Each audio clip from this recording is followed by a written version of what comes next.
Hello, all of my fabulous, amazing human beings, and how are you all doing today? Yes, my voice is gone. It's completely left me. I've gotten it back just enough, though, for us to have some fun and read through Eckankar presents Is Life a Random Walk, which is a book by Harold Klemp that you can order for free from their website. And I have done just that, as well as located the internet copy of it. And so today we're going to be going through the book, reading through, and probably about the first half of it. And I have lots of notes here that I wrote all over my hard copy of it. So without further ado, let's just roll that intro and then get right into one of the worst books I've ever read.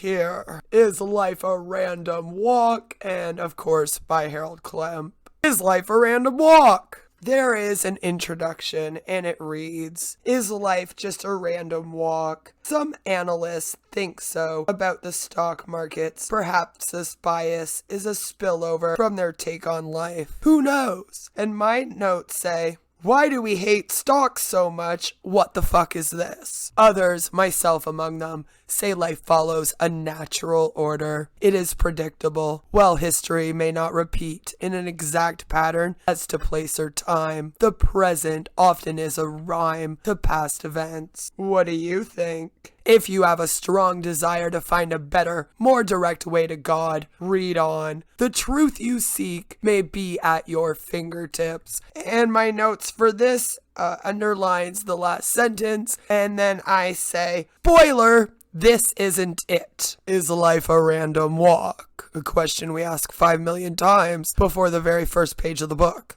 Remember, this is told from the viewpoint of Harold Klemp, the writer of this. The Mahanta, the cult leader. I was in the post office when a father entered with his young daughter. The toddler started to run back and forth in the lobby, clutching a key. When I went to my box for the mail, the little girl followed and watched with an intent gaze as I put a key into the lock and unlocked it. She seemed fascinated by the process. It was apparent she had tried her key in several boxes without success, and I put a bracket around that last paragraph and wrote creepy. Key of opportunity.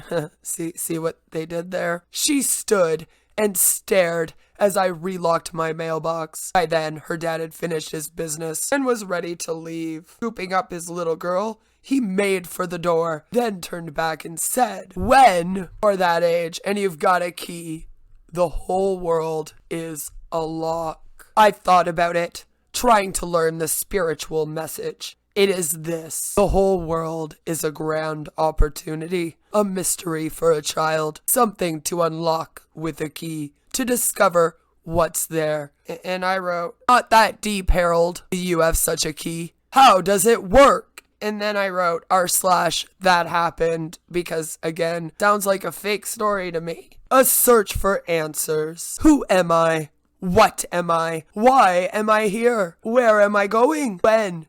And how? Questions, but good ones. In search of answers to these questions, you come face to face with the very secrets of life and death. You unearth the true knowledge that has eluded the most learned scholars of mainline religions. Even now, you stand at the foot of a new ladder of discovery. What are the ancient teachings of Eck? What do they involve? Can they improve your life? Make you a better person? These are all questions you may well ask yourself someday. Maybe today. And I wrote, note, Paul and his father created this religion out of thin air. The next part is, help me remember what God is like. And I feel the need to warn you that this one is marked as emotional manipulation. During the mass destruction of Hurricane Andrew in August 1992, many people in southern Florida lost their homes and all belongings. Some Eckists also felt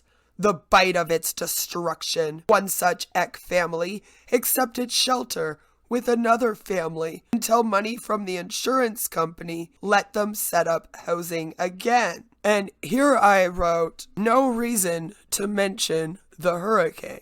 Their hosts told a story about their 4-year-old girl and a brand new baby in the family. Soon after bringing the newborn home from the hospital, the host's little girl made a request. Could she please spend a few moments alone with the baby? At first, the parents felt reluctance. In this next sentence I underlined because it says, afraid of sibling rivalry, they wondered if she might harm the infant. And I said, what the fuck, a little extreme, as my notes for that. But the 4-year-old kept begging them to leave the nursery and let her stay with the newborn. The parents gave in, but only after turning up the volume on the nursery intercom. Trust in God, but turn up the intercom. And in big bold letters with several exclamation marks at the bottom of this page, I wrote, OMFG. I'm sure you all feel the same. They listened from another room, prepared to rush back in if needed. Instead of distressed cries, however, they heard their daughter's soft voice address the infant. Her words were like a prayer. Baby, she said, help me remember what God is like. I'm beginning to forget. And I underline that because I highly doubt that that is what a young child would say to their baby sibling. It seems very bizarre, especially since it goes on to say, many children do, in fact, remember what God is like, at least until they enter school at age 3, 4, or 5. Then the memory begins to cloud over. How convenient, right? Good schooling teaches them to be responsible adults in society, of course. Yet, at the same time, a priceless gift is lost. A child's understanding of God. Because like a child's large imagination can sometimes deteriorate as they grow older and mature, apparently, so does their understanding of God. And that must be why I am now an atheist at the age of 36, very old and decrepit. Great answers, which, spoiler, there are none here. Whatever your chosen religion or belief, that choice is necessary for you at this stage of your journey home to God. That's why you hold to it. And I just want to bring up again that this cult does prey on every single religion and culture. It does not matter what your belief system is.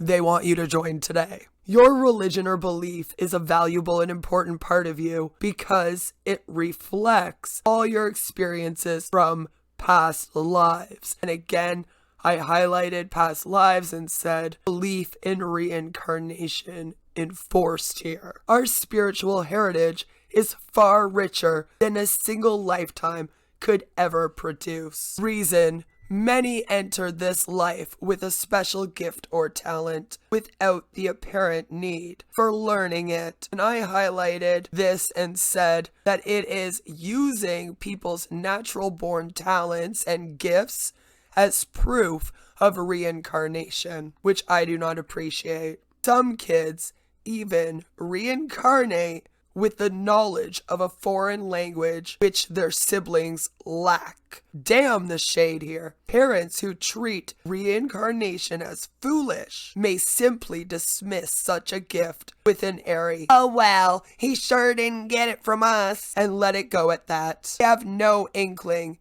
as to where or how the child picked up such an ability. And I wrote that this is a very general explanation for all of this. Learning the spiritual laws. Whenever I look at a child, which I hope doesn't happen too often, I see a little adult. Mighty oaks from acorns grow. There's no impulse to talk down to children once you realize they are souls returned from an older time and place. They need today's leg of their spiritual journey too, the same as you and me. Sometimes they reincarnate to wield the sword of fear or power, while at other times they come to demonstrate the law of love. A child of 3, 4, or 5 will display a unique personality, perhaps an outgoing or adventurous one. But by age 8 to 10, the child may suddenly turn shy and reserved. Upon reflection, you'd say it isn't the same individual. And I wrote, right next to this, child indoctrination,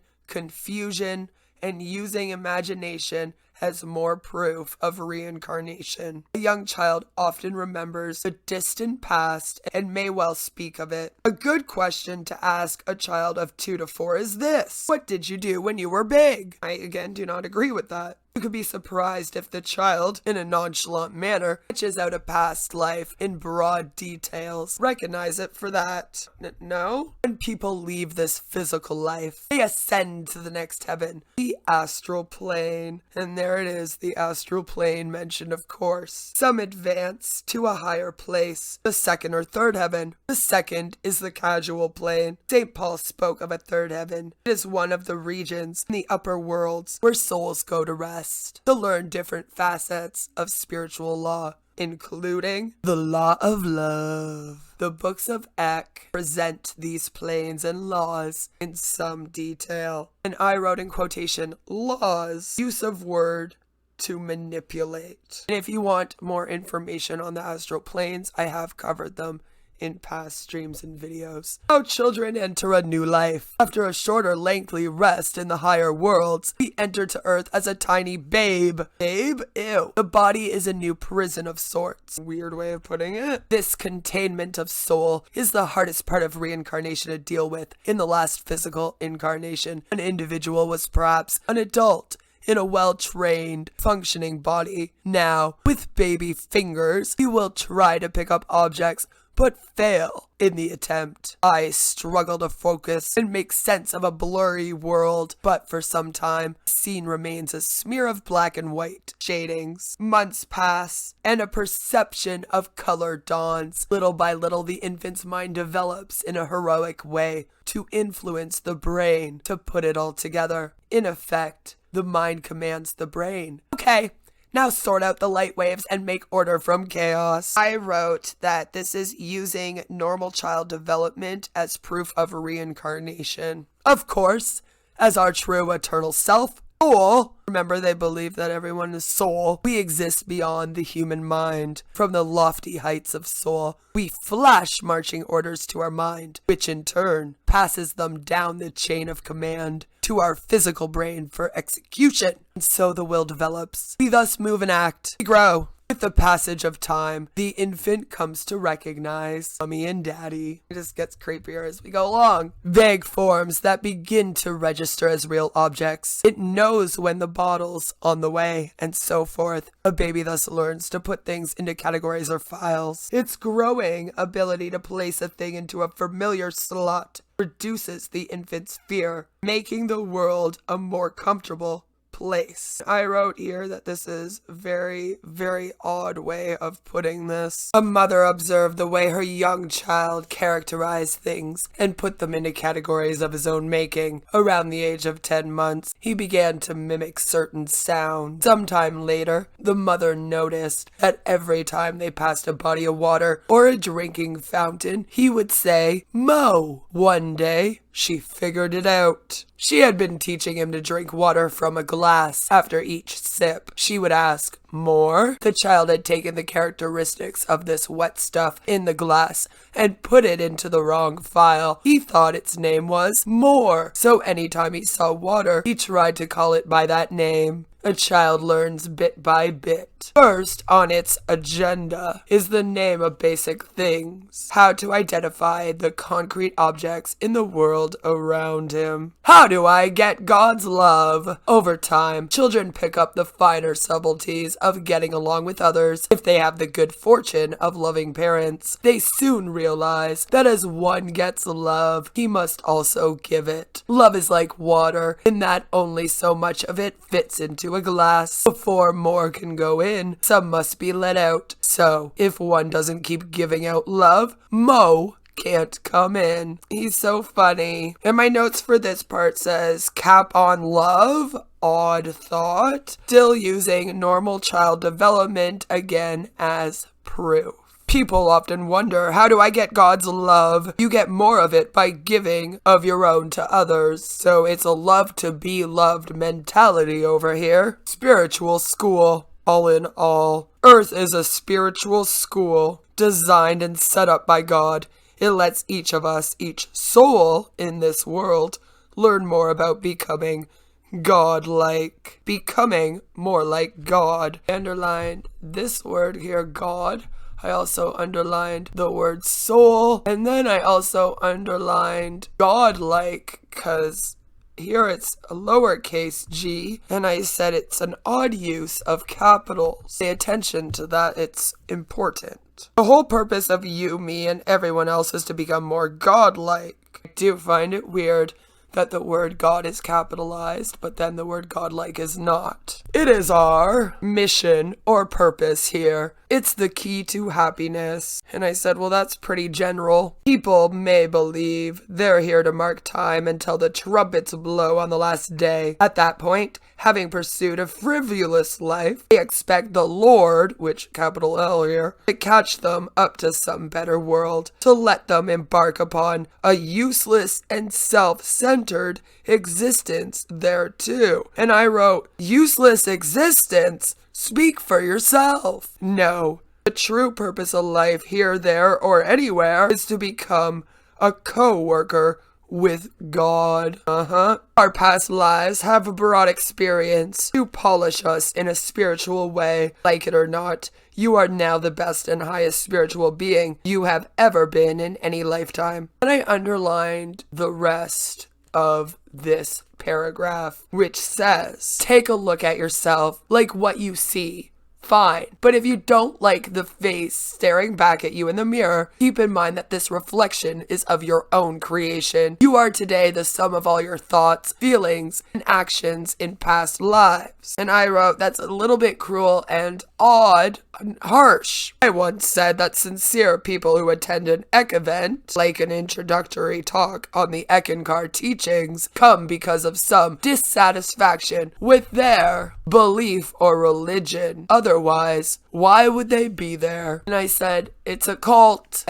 They may be aware only in part of the pressing nature of their search. But soul, the true self, has heard and is yearning to go home. And I said, this is a scary thought. It's simply a matter of time before a seeker's search begins in earnest. Perhaps a week, a month, a year, 50 years, the next lifetime, or later, it matters not. Yet, this may be the lifetime that a seeker admits. I says haven't lived many times in the past. I may be the best I've ever been, but I want more, much more. And that is where we are going to end part 1 before we meet Deborah. So far in the Eckankar Presents Is Life a Random Walk book by Harold Klemp, the cult leader, we have discussed how imagination and normal child development is proof for reincarnation and of past lives, and how our past lives have brought experience to polish us spiritually. We have also seen this cult use a lot of emotional manipulation, and once more some fake stories. And this is just the first third of this book. There will most likely be 2 more parts of this book, and then we will go on and read other ones and,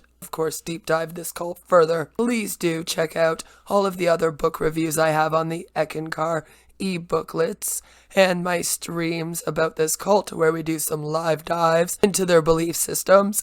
I find that those really fun to do, so go and check them out. Please do give this video a like, subscribe if you are new here. I would love it if you joined our fabulous, amazing members. All of the beautiful people do, and you don't want to be ugly like Harold Klemp, the cult leader. So make sure you hit that join button. And no matter where you are or what you're doing, I hope that you all have a fabulous, fabulous day. I hope that you all enjoyed this amazing review of Is Life a Random Walk? Please do subscribe because there are going to be 2 more on this book coming in future. Take care, and I'll see you all very, very soon with another one. Mwah! Bye! And remember, don't join a fucking cult. Especially this one.